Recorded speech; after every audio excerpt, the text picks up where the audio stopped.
भारत भूमि पर भगवान शिव के 12 ज्योतिर्लिंग है। हर ज्योतिर्लिंग एक रहस्य है और एक दिव्य कथा है। आज हम आपको लेकर चलेंगे महाराष्ट्र के औरंगाबाद जिले में एलोरा की पवित्र भूमि पर स्थित श्री कृष्णेश्वर ज्योतिर्लिंग। यह स्थान सिर्फ एक मंदिर नहीं, बल्कि यह उस भक्ति की कहानी है जो टूटती नहीं और अंत में स्वयं भगवान शिव को धरती पर उतार देती है।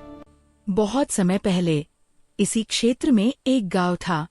गांव में एक महिला रहती थी जिसका नाम था घुष्मा। घुष्मा भगवान शिव की परम भक्त थी। उसकी भक्ति दिखावे की नहीं, बल्कि आत्मा की भक्ति थी। वह हर दिन सुबह उठती, शुद्ध जल से स्नान करती और फिर मिट्टी से एक छोटा सा शिवलिंग बनाती। वह शिवलिंग पर बेलपत्र, फूल, गंगाजल और धूप दीप अर्पित करती और फिर उस शिवलिंग को एक पवित्र तालाब में विसर्जित कर देती। यह उसका नियम था। हर दिन बिना रुके, बिना थके शिवलिंग बनाना, पूजा करना और विसर्जन करना। घुष्मा का विवाह एक धर्मपरायण व्यक्ति से हुआ था, लेकिन वर्षों तक उनके कोई संतान नहीं हुई।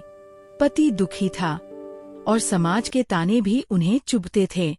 एक दिन पति ने दूसरा विवाह करने का निर्णय लिया ताकि वंश आगे बढ़ सके।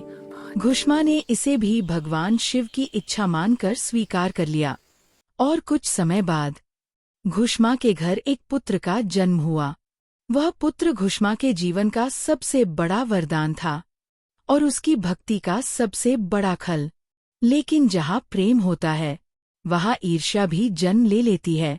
घुष्मा की सौतन यह देखकर जलने लगी कि सम्मान घुष्मा को मिलता है और पुत्र भी घुष्मा के पास है। उसके भीतर धीरे धीरे जहर भरने लगा। वह मन ही मन सोचने लगी कि अगर घुष्मा का पुत्र ही न रहे तो घुष्मा का सब कुछ खत्म हो जाएगा, और यही सोच उसे पाप की तरफ ले जाने लगी। एक रात जब पूरा गांव सो रहा था, ईर्ष्या में अंधी सौतन ने एक भयानक कदम उठा लिया। उसने घुष्मा के पुत्र की हत्या कर दी और उसके शरीर को उसी तालाब में फेंक दिया जहां घुष्मा रोज शिवलिंग विसर्जित करती थी।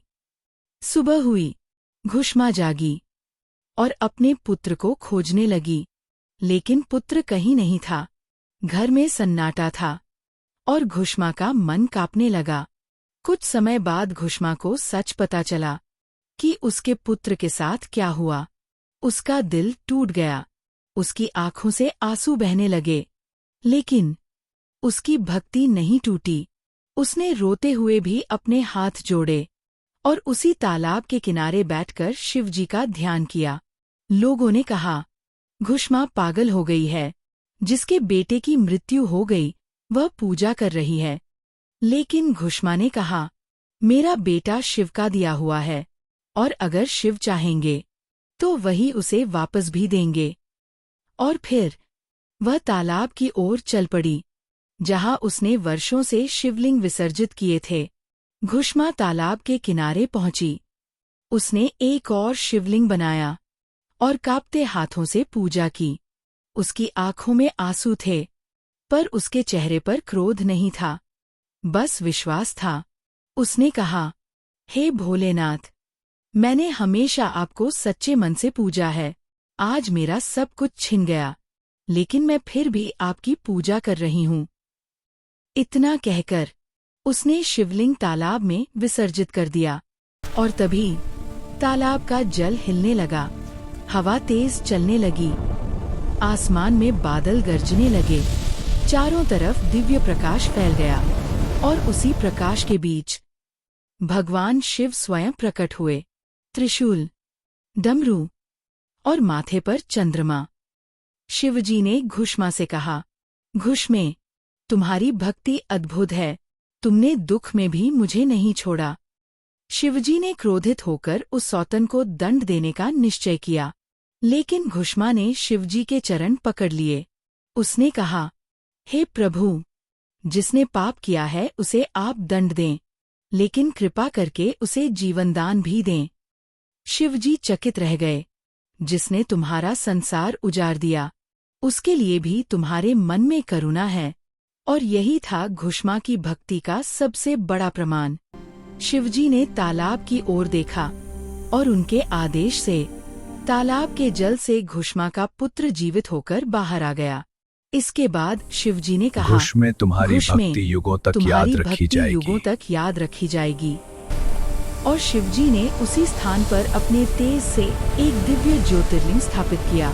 उन्होंने कहा, यह स्थान मेरे नाम से प्रसिद्ध होगा और यह ज्योतिर्लिंग कहलाएगा घृष्णेश्वर।